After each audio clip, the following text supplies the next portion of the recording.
ठीक है।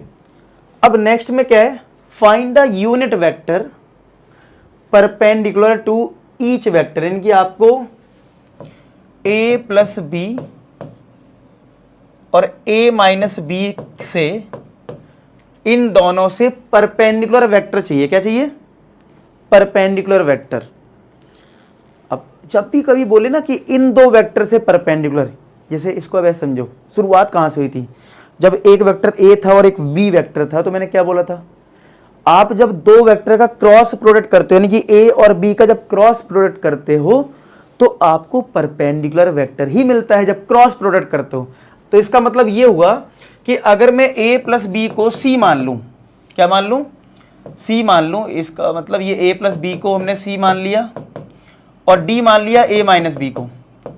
तो आपसे इस क्वेश्चन में ये जानना चाह रहा है कि भाई c और d के परपेंडिकुलर वेक्टर बताओ, यही तो पूछना चाह रहे हैं।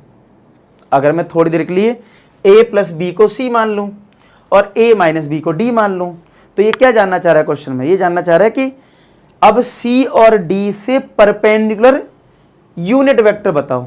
तो हमें पता है अगर मुझे c और d से परपेंडिकुलर वेक्टर चाहिए है तो मुझे क्या करना चाहिए?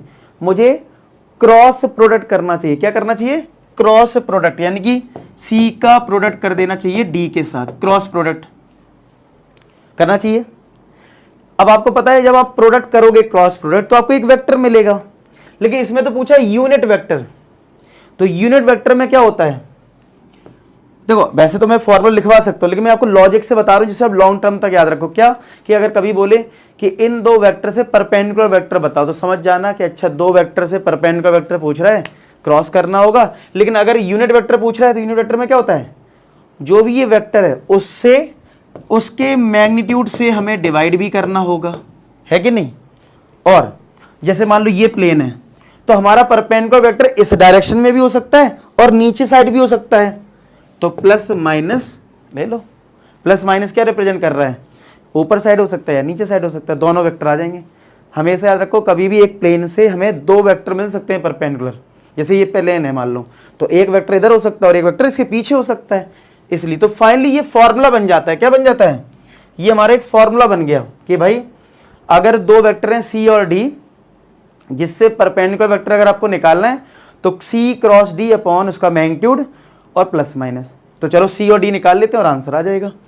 तो चलो हमें क्या निकालना, c तुम्हारा a प्लस बी है तो ऐड कर दो, चलो a और b को ऐड करो, 3i plus i 4i, 2j plus 2j 4j, 2k और माइनस 2k कट गया, 0 हो गया।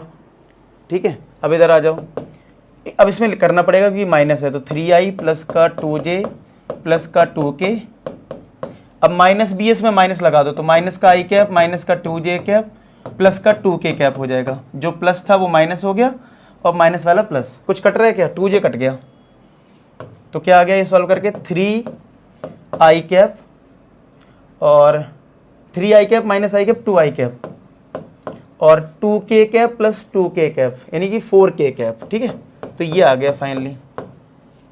तो अब तुम्हें अपना आंसर देना है तो c क्रॉस d चाहिए। क्या चाहिए? c cross d। और हमें पता है c क्रॉस d निकालने के लिए हमने एक डिटरमिनेंट वाला रूल सीख लिया, तो उससे निकाल दो, फिर यहाँ पुट कर देंगे। तो determinant of i cap j cap k cap, second row में पहले वेक्टर के कोफिशिएंट तो 4 4, k का कोई कोफिशिएंट नहीं है 0, थर्ड में इसका तो 2, j का कुछ नहीं है 0 और ये 4। अब यहाँ पे निकाल लो इसको, तो c क्रॉस d देखते हैं कितना आ जाएगा। यहाँ से पहला i कैप लिखेंगे, क्या लिखेंगे? i कैप इसका। अब ये हाइड करेंगे तो 4 इंटू 4 कितना होता है 16, और ये तो 0 हो जाएगा।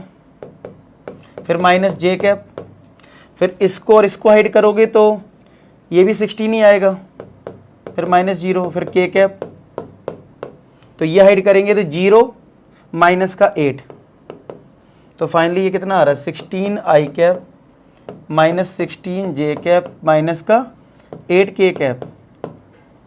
चेक कर लो, c क्रॉस d।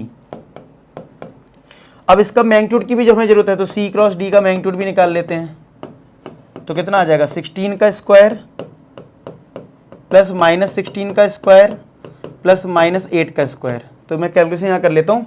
16 का स्क्वायर होता है 256, फिर 256 और ये 8 का स्क्वायर 64, तो 6 4 10 16, 1 कैरी, 6 5 11 6 17, 1 कैरी और 576। तो 576 का अगर स्क्वायर रूट करोगे तो 24 होता है, तो C क्रॉस D का मैग्नीट्यूड आ गया कितना, 24 आ गया।